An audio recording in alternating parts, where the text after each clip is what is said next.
ओम शांति। हाणे सब बाबा की याद था करो। महात्मा प्रकृति के विच में वेखे निराकार रूप में बाबा के याद करो। मन में कोई भी गाल हुजो बाबा के ॿुधाए छॾियो।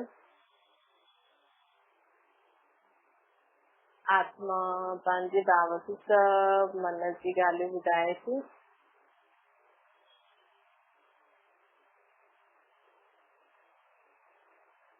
ओम शांति।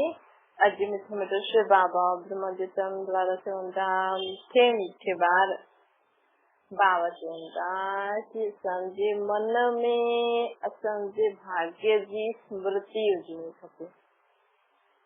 जॾहिं असांजे मन में पंहिंजे भाग्य जी स्मृति हूंदी आहे न, भई मूंखे छा छा प्राप्त आहे पंहिंजे जीवन में, कि परमात्मा छा छा ॾिनो अथई, असांजो मन आहे न सदा तंदुरुस्त रहंदो।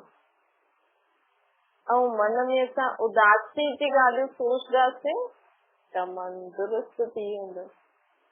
हुनजे जीवन में उमंग उत्साह न हूंदो त मन असांजो उदास आहे। छो जो हुनजे जीवन में जो भाग्य हुनखे प्राप्त आहे त उहो हुनजे बारे में सोचे ई नथो।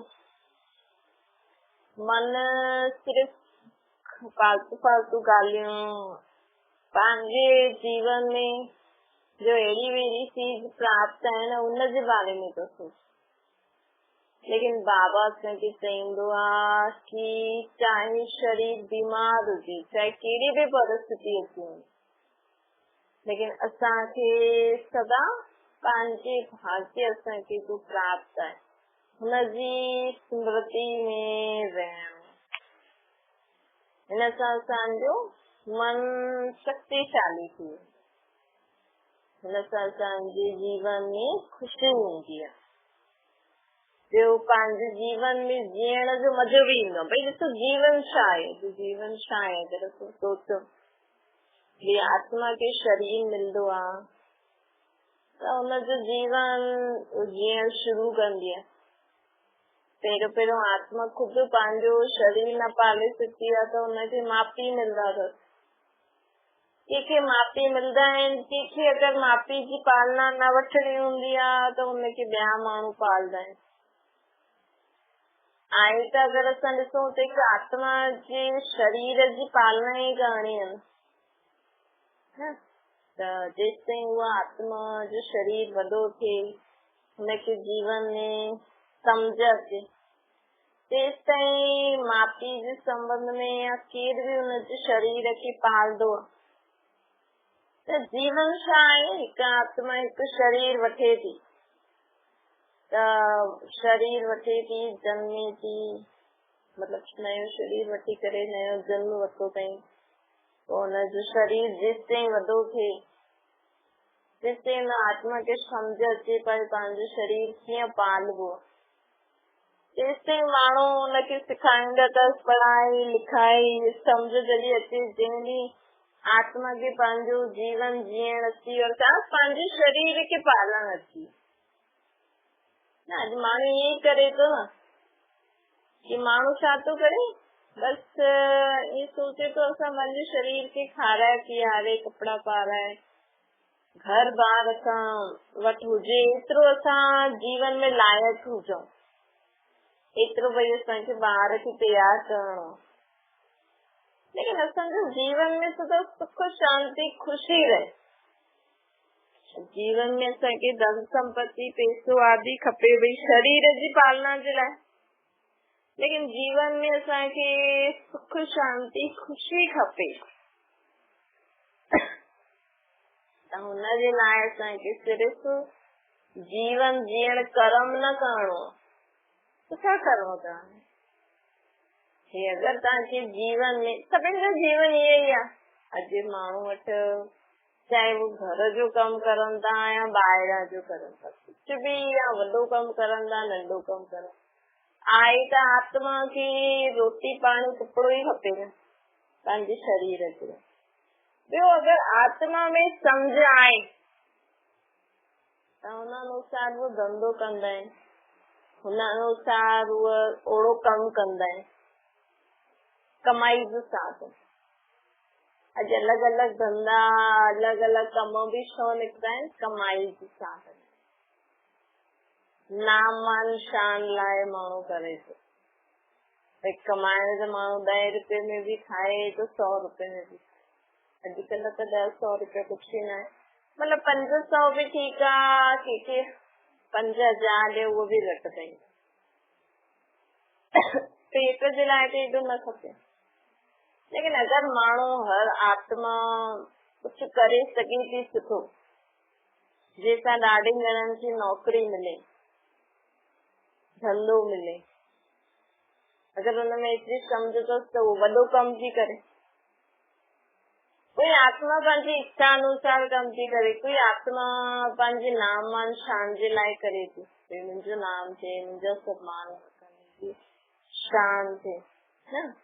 आई त जीवन छा आहे? आत्मा खे शरीर मिलियो, आत्मा खे हिते पाठ वॼाइणो, आत्मा खे कुछ भी कर्म करे करे पंहिंजे शरीर खे पालणो। लेकिन अगर आत्मा में कहिड़ो गुण, कहिड़ी विशेषता आहे त हुन अनुसार हले थो। हिन में इहो वॾो, इहो नंढो छा थियो? हिन में इहा पढ़ल लिखल, असां अनपढ़, इहे छा? ठीकु आहे, हुननि आत्मनि में सम्झ आहे, वो पढ़ी लिखी वॾा थी करे कमाइनि त उहो बि वही कागज वारा नोट ई था, सिर्फ़ वो कम थोरो ॿियो करनि था, छो जो हुननि जी सम्झ हुनमें सिखी आहे। लेकिन वो कम थोड़ी करे सकते हैं जो तव्हां करे सकते हैं। जो सड़क ते जो माण्हू झाड़ू तो लॻाए, वो कम कोई करे सघंदो? तव्हां जीअं माण्हू सड़क ते झाड़ू लॻाइनि था, असां ईअं लॻाए सघंदा आहियूं? न लॻाए सघंदा आहियूं। तव्हां उन्हनि खे ॾिसिजो झाड़ू कीअं लॻाइनि था। अॼु भाॼी बेचण वारो बेचे थो, खेती करण वारा करनि था, उन्हनि जो कमु माण्हू सोचनि था अरे खेती त करे थो भाॼी, लेकिन खेती करण जी सम्झ आहे असां में? हर हिकु आत्मा जो पंहिंजो पंहिंजो कमु हो, हुनजे हिसाब सां हुनजे लाइ वॾो कमु हुजणो खपे। भई मूं जहिड़ो कोई कमु कोई करे न सघंदो। अॼु घर में कोई झाड़ू पोछो करणु अचे थो, कीअं एॾा सारा घरनि जो कमु करे थी, लेकिन असां पंहिंजे घर जो कमु नथा करे सघूं, हुनमें थकिजी था वञूं, त उहो हुन कम में उहो वॾो थी वियो न। 3-4 घर, घणा बि घर खणी करे कमाए करे पंहिंजो जीवन हलाइनि था, उन्हनि खे कमर दर्द नथो थिए, उन्हनि जा पेर सूर नथा थियनि, उन्हनि खे बीपी शुगर न आहे, उन्हनि खे हार्ट कैंसर जी बीमारी न आहे। त भई हर इंसान त शरीर ही आहे न, लेकिन उन्हनि में वो विशेषता आहे, वो उन अनुसार पंहिंजे शरीर खे हलाइनि था त तंदुरुस्त बि रहनि था। असां करे सघंदासीं? त अॼु कोई डॉक्टर जो कमु असां न करे सघंदा आहियूं, कोई झाड़ू पोछे वारे जो कमु असां न करे सघंदा। असां में जो विशेषता आहे असां वो करूं था। त असांखे पंहिंजे भाग्य, मूंखे हिन सृष्टि में इहो ड्रामो थो हले न, हिते हर हिक जो पार्ट अलॻि अलॻि आहे, कोई कंहिंजो पार्ट न वॼाए सघंदो। त हर हिकु पंहिंजो पंहिंजो पार्ट वॼाए थो, हर हिक खे पंहिंजो पंहिंजो पार्ट मिलियो आहे, त उहो पंहिंजे पार्ट में नंबर 1 पार्ट वॼाए न, एतिरो सुठी रीति वॼाए कि माण्हू चवनि हा ॾाढो सुठो पार्ट थो वॼाए। चाहे कोई कमु नंढो थो करे, चाहे वॾो थो करे।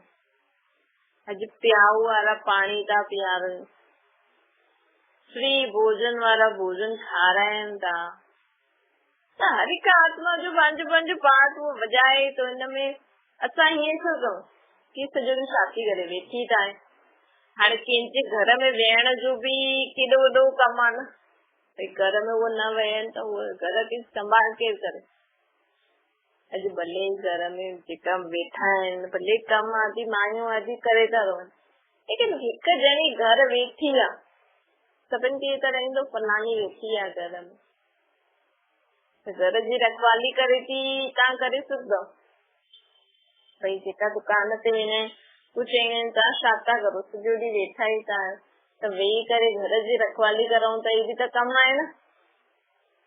त हर हिक आत्मा जो पंहिंजो पंहिंजो पार्ट आहे। आत्मा हिन सृष्टि ते आई आहे पार्ट वॼाइण, त असां छो न ख़ुशी ख़ुशी सां पार्ट वॼायूं ऐं ख़ुशी ख़ुशी सां बि और सॼो ॾींहुं अहिड़ा कर्म करूं जंहिंसां असांखे बि ख़ुशी मिले, ॿियनि खे बि, जंहिंसां असां दुआयूं कमाए सघूं।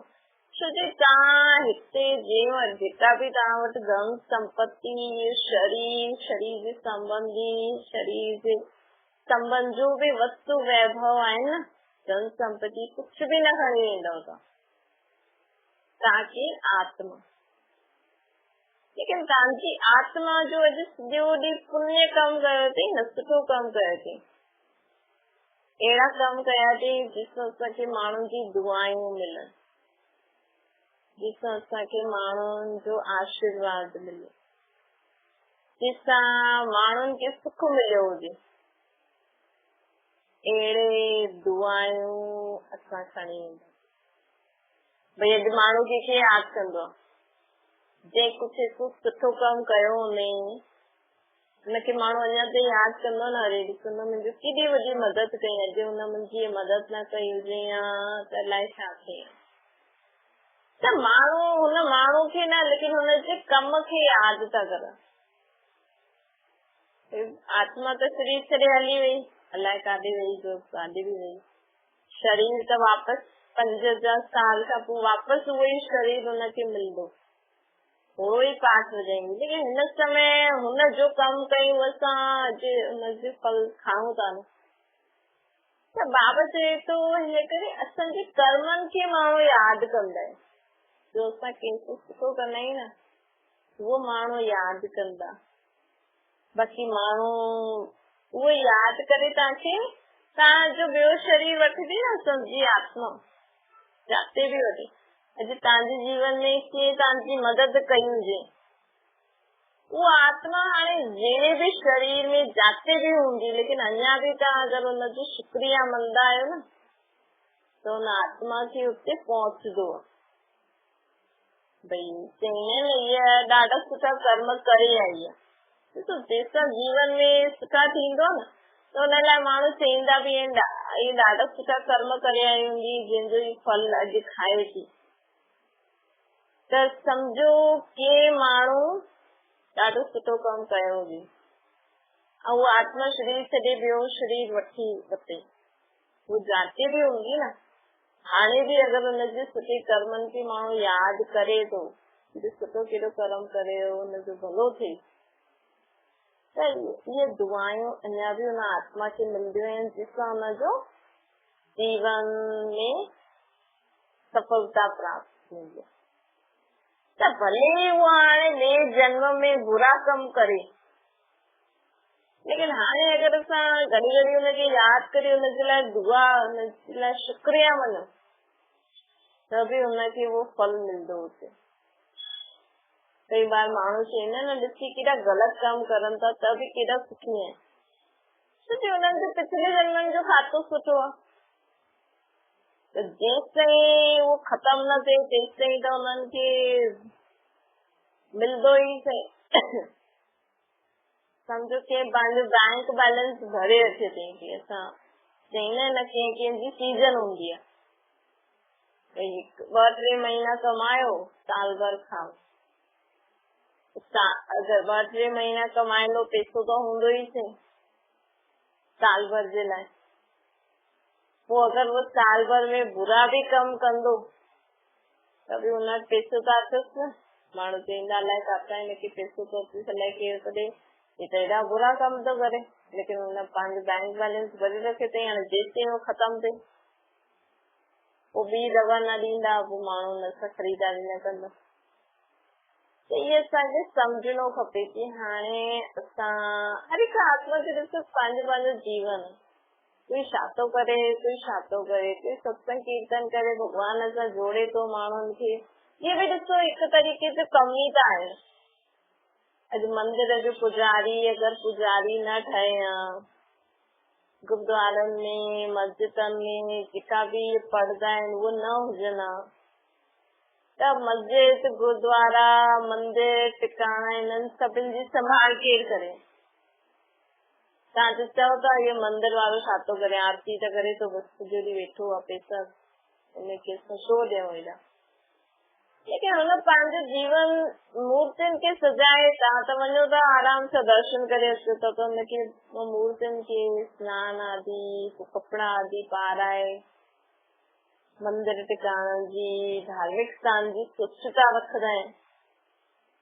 तव्हां पंहिंजे घर मां निकिरी करे सोचो था त थोरो समय होॾे थी अचो त मन ॿियो थिए।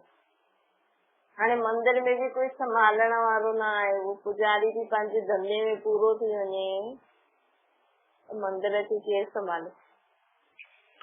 पोइ मंदिर जी साफ़ सफ़ाई, मूर्ति खे सजाइण, जेके ॾिसी करे तव्हां एॾो ख़ुशि था थियो, उहो कमु केरु करे पोइ अगरि वो धंधे में फसी वियो त हुनखे उहो कमु छुटिजी वेंदो, पोइ तव्हां काॾे वेंदो।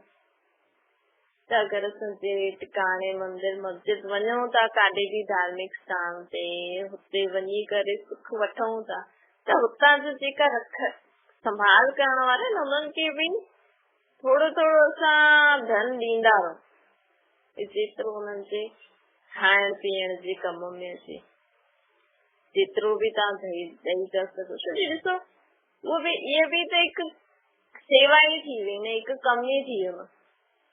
अॼु सभु चवनि असां पढ़ी लिखी वॾो अफ़सर ठहूं, ये सभु कम करो, त पोइ इहे मंदिर टिकाणनि खे केरु संभालंदो। अगरि सभु चवनि असां पढ़ी लिखी वॾा थी वञूं त सड़क ते जेका झाड़ू था कढनि, भाॼियूं था उगाइनि विकिणनि, ये सभु कमु केरु कंदो। त सभिनि जो सभु कमु पंहिंजे पंहिंजे अनुसार सुठो ई आहे न। त कॾहिं कंहिंखे न चइजो कि छा था करनि, बसि इहे ई था करनि था, न, उहो बि हुननि जो पार्ट आहे। उहो अगरि हुन सीट ते न हुजनि, हुन जॻह ते न हुजनि त उहो वारो पार्ट बि रुकिजी वञे न। अॼु भगत अगरि मंदिर जो पुजारी मंदिर खे ठीक रीति न रखे त भगत काॾे वेंदा पोइ? बाबा भॻवान त चए थो मां मथे रहंदो, लेकिन अञा ताईं तव्हांखे इहा मूर्तियूं सुठियूं थी लॻनि, इन्हनि में तव्हां मूंखे मञो था त इन्हनि खे त साफ़ सुथरो त रखिणो पवंदो न, उहो केरु कंदो। हालांकि भॻवान मूर्तियुनि में त रहंदो न आहे, पोइ बि अगरि तव्हां भावना रखो था त हुन समय सिर्फ़ सम्झो कि भावना रखी न कि न मूर्ति में भॻवान आहे, त जिस समय तव्हां थोरी देरि भावना रखी उन समय उहो भॻवान बि उन मूर्ति द्वारा तव्हांखे प्राप्ति कराईंदो। लेकिन मूर्ति अगरि सजल न हुजे, साफ़ सुथरी न हुजे, सुठा कपिड़ा न पातल हुजनि त बि सुठी न लॻंदी न। ॾिसो मंदिर जो पुजारी बि केॾो वॾो कमु थो करे न, तव्हांखे भॻवान सां मिलाए थो, त हुनजे बि खाइण पीअण रहण जे लाइ कुझु त असांखे ॾियणो पवंदो न, ताकी उहो बि खाए न वीचारो, न त कीअं खाईंदो न। अगरि उहो कमाइण में लॻी वियो त तव्हां मूर्ति जे कीअं दर्शन कंदव भॻवान जा हुन। त हिन करे बाबा चवनि था कि हाणे सदा पंहिंजे जीवन में मूंखे छा प्राप्त आहे, मुंहिंजी छा विशेषता आहे, जोड़ी मां पंहिंजे जीवन में कीअं सुठा कम करा। चाहे तव्हां घर में ई वेठा आहियो न, लेकिन त बि तव्हांजी ॾाढी वॾी रिस्पॉन्सिबिलिटी आहे, ॾाढी वॾी जिम्मेवारी आहे तव्हांखे। ॾिसो घर में रहो था, घर में सम्झो 5 आहिनि 6 ॼणा आहिनि, घणा ॼणा बि आहिनि, अगरि घर में जेका माण्हू रहंदा उहो भॻवान खे यादि कंदा त भॻवान जी शक्ति घर में कीअं ईंदी। त घर में बि न वॾा हुजणा खपे, छोकी वॾा पोइ भॻवान खे यादि कंदा आहिनि त नंढा त कम में पूरा थी वेंदा आहिनि। पोइ वॾनि जो कमु हूंदो आहे भॻवान खे यादि करे सभिनि खे आशीर्वाद, सभिनि जे लाइ सुठो सोचो। त बाबा चवनि था कि जीवन खे सम्झी करे हलो न त ॾाढो ई मज़ो ईंदो। लेकिन हा बसि ईअं उथियासीं, सुम्हियासीं, खायासीं, पीतासीं, आगे हेॾा हेॾा जी ॻाल्हियूं करे छॾियूं, बसि सॼो ॾींहुं ख़तमु, टीवी ॾिठी, हिनजे लाइ उल्टो सुठो चयो, हिन सां फोन ते ॻाल्हायो, हिनजी गिलानी करी, हिनजी निंदा करी, फलानी अहिड़ी आहे, फलानी जी नूंहं अहिड़ी आहे, फलानो अहिड़ो, छा फ़ाइदो हिन सां? न अॼुकल्ह जे लाइ त तव्हां कुझु कमाई न कई, मतलब जेको तव्हां पुण्य जो खातो खणी वेंदव हुनजे लाइ उहो त कमाई न कई। सुबुह शाम तव्हां जो बि करो था, चलो टिकाणे मंदिर बि वियो, लेकिन सुठो छा सिखियो, भगवान जे बारे में छा सिखियो, छा प्राप्ति थी तव्हांखे आत्मा? ये ही प्राप्ति, ये ही सुठी ॻाल्हियूं, ये ही सुठा संस्कार तुंहिंजे जीवन में कमु अचण वारा। ताकि हिनजी निंदा हुनजी निंदा ये सॼो ॾींहुं माण्हू हिन में ई ख़तम थो करे, सुबुह खां उथे थो न बसि तो कम कम कम कम, तो शायद कम करण में खुशी न आहे माण्हुनि जी। राति सुम्हंदे हुए भी ये तो सोचनि मूंखे सुबुह जो उथी करे ईअं करिणो आहे, हिकु मिंट भी शांत न आहे न मन, तो शक्ति कीअं अचे? वो कम कंदे समय माण्हू चिक तो करे, परेशान तो थी वञे, छो कि जीवन में खुशी न आहे, जीवन जो अर्थ ही न पतो। तो जीवन के अर्थ सहित जियो, जो सुठा कर्म करे, पुण्य जो खातो जमा करो, तॾहिं तव्हांजो भलो। अगरि जीवन व्यर्थ आहे, पंहिंजे जीवन खे व्यर्थ न गवायो। ॾिसो हिन सृष्टि ते आया आहियूं पाठ हुजाइनि, जेतिरा सुठा कर्म अॼु कंदा ओतिरो कल्ह तव्हांजो सुठो, जेतिरा तव्हां सभिनि जे लाइ अॼु सुठो सोचंदव, सुठो ॻाल्हाईंदव, कल्ह तव्हांजो ओतिरो ई सुठो अचण वारो। अच्छा, मीठे मीठे सिकले जे ॿारनि जी माता पिता बाप दादा जो यादि प्यार और गुड मॉर्निंग। रूहानी बाप जी से सभी रूहानी ॿारनि की नमस्ते, समझी रूहानी माता पिता बाप दादा की यादि प्यार गुड मॉर्निंग और नमस्ते। वरदान आए, भाग्य जी नई नई स्मृति द्वारा पुरुषार्थ में रमणीकता जो अनुभव करण वारा मन दुरुस्त था। ॾिसो चाहे शरीर बीमार हुजे या कुछ भी हुजे, लेकिन अगर असांजो मन शक्तिशाली हूंदो आहे, मन में ख़ुशियुनि जी ॻाल्हियूं हूंदियूं आहिनि, उमंग उत्साह जी ॻाल्हियूं हूंदियूं, त असां कुछ भी करे सघंदा आहियूं। अॼु ॾिसो मन में अगर सुठा वीचार हुजनि, सुठी ॻाल्हियूं हुजनि, त बीमार व्यक्ति भी हली सघंदो आहे। मन ॾाढी कम जी चीज आहे। असांजो मन सदा शक्तिशाली रहे, खुश रहे, उमंग उत्साह में रहे, हिनजे लाइ असांखे सदा जीवन में यादि रखणो आहे कि मुंहिंजे भाग्य में मूंखे छा छा प्राप्त थियो, मुंहिंजे जीवन में छा छा सुठी चीज मूं वटि आहे। स्लोगन आहे, अॻियां पुठियां सोचे सम्झी करे हर कर्म करो त सफलता अवश्य मिलंदी। असांखे जीवन में कुछ भी कर्म करो था न, त अॻियां पुठियां सोचे करे करो। न भई जेको असां कमु करूं था हिन जो असां पहिरियों भी अहिड़ो कमु कयो हुयो त हुनजो परिणाम छा निकितो, अॼु असां ईअं कमु कंदासीं त हिनजो परिणाम छा निकिरंदो कल्ह। पहिरियों भी कयो हुयो त हीअं थी वियो हुयो, उहो भी असांखे ध्यान में रखणो आहे। जीअं असां हिकु बार भाॼी ठाती, ठीकु न थी, ॿी बार ठाहींदासीं त इहो ध्यानु रखंदासीं न, मां पहिरीं बार ठाती हुई त इहे ग़लती कई हुई, हाणे न कंदमि, ताकि सुठी थी वञे। त पहिरियों जी, हाणे जी ऐं अॻियां जी ॻाल्हियुनि खे सोचे करे असांखे हर कर्म करणो आहे, तॾहिं असांखे पंहिंजे जीवन में सफलता मिलंदी। अच्छा, ओम शांति। बाबा खे यादि करो।